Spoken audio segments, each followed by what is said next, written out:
जय गुरुदेव।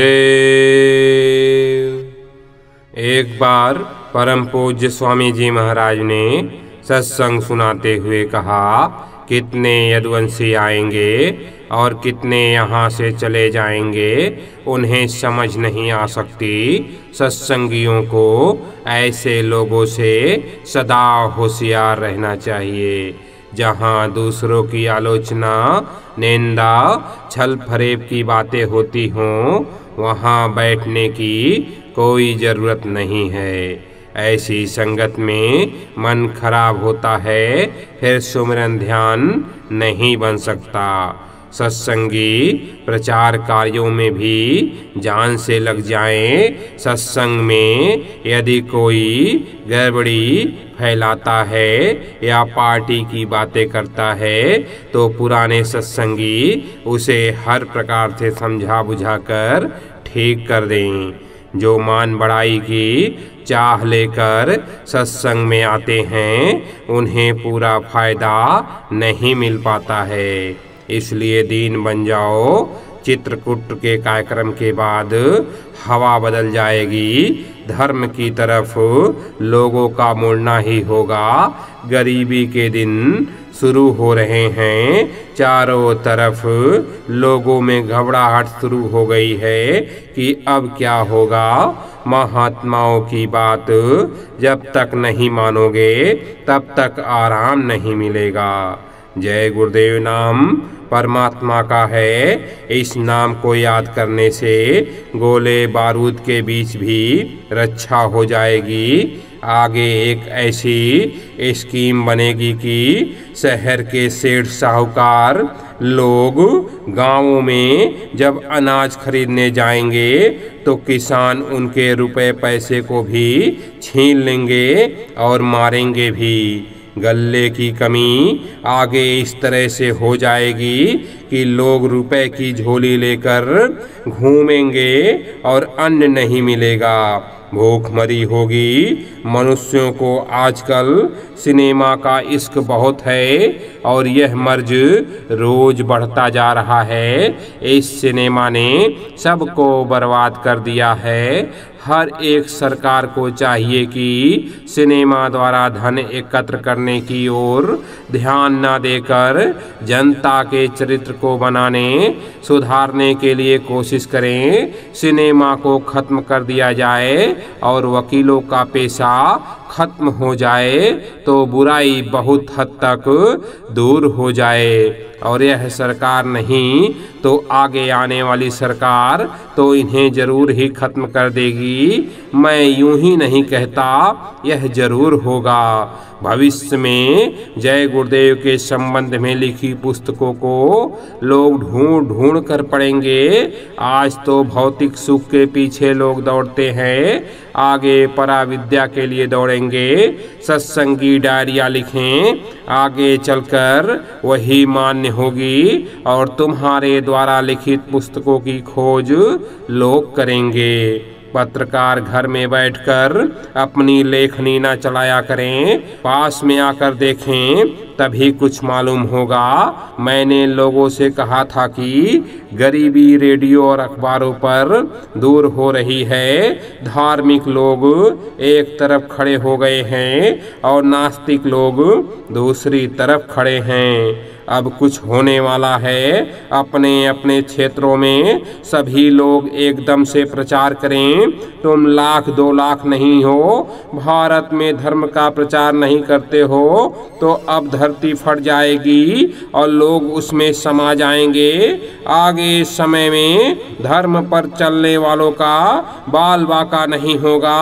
सत्संगियों का अगर नुकसान होगा तो रक्षा किसकी होगी? जो परेशान करते हैं उन्हीं को समझाया जाता है। अगर तुम चाहो तो औरों को बचा सकते हो। सन 73 में बहुत दौरा करूंगा।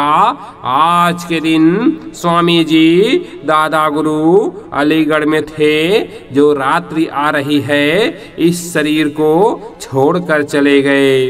जहाँ से आए थे वहाँ चले गए। अगर उनकी कृपा न होती तो आप लोग यहाँ ना आते। एक ही धागे में सबको बांध लिया जाएगा। धागा एक ही दिखाई देगा, समय आने पर सबको बांध लिया जाएगा। इस स्थान पर वही टोपी लगाना चाहिए जिसके लिए बताया गया है। बीच में कुछ गड़बड़ियां हुई उस टोपी से जिसे लोग लगाते हैं, अतः एक बड़ी टोपी आपके ऊपर रखी गई है। जो आदमी इस टोपी को ध्यान से रखेगा उसका इतिहास में नाम होगा, वह बड़ा काम कर जाएगा।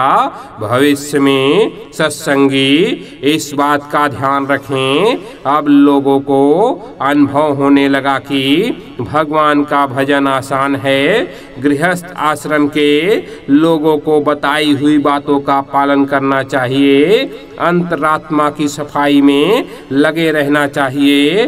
ठीक उसी तरह से जिस तरह से कपड़े की सफाई या शरीर की सफाई में लगे रहते हो, अंतःकरण की गंदगी की सफाई साधन भजन से होगी, संत कृपा से, और इस आत्मा को परमात्मा तक पहुंचा पाएंगे।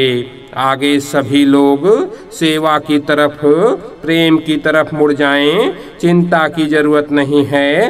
पुराने कर्म धर्म को, सनातन सेवा को जिसे आपने भुला दिया है उसे पकड़ना है। इस बात का विचार करें कि महात्मा के संबंध में अपशब्दों का उच्चारण न करें। अगर तुमने जबान बंद कर दिया और आलोचना न की तो अच्छे बुरे की पहचान हो जाएगी।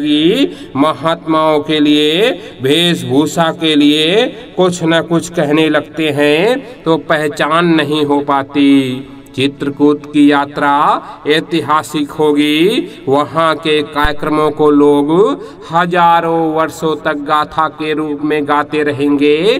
प्रेमियों को वहाँ पर जो आनंद मिलेगा उसका गुणगान तो जीवन भर करते रहेंगे। चित्रकूट से कार्य शुरू होगा और वहाँ पर विशेष आदेश सुनाए जाएंगे। अगर 6 करोड़ का जनमत प्राप्त कर शराब, मांस, अंडा, मुर्गी, तोड़फोड़, आंदोलन, निंदा, चोरी, जारी, घूस, बेकारी, गरीबी के बढ़ाने का झंडा लहर सकता है तो हमारे सन 1972 के अंत तक जगे 20 करोड़ नर नारियों के कठोर धक्के से इसका विनाश भी संभव है। दयावली, लखनपुर, भरतपुर, राजस्थान, आगे बच्चे आ रहे हैं जो काम करेंगे। नाम पता अभी नहीं बताऊंगा, समय आने पर पता लग जाएगा। धर्म का व्यापक प्रचार होगा और एक बारगी लोगों का झुकाव इस तरफ हो जाएगा। जब आग लगेगी और दुनिया के लोग जलने लगेंगे उस समय पर इतना होगा कि सत्संगियों आँच नहीं आएगी। लोगों ने प्रचार को रोकने के लिए नाना प्रकार के प्रयास किए परंतु उसका कुछ भी असर नहीं हुआ।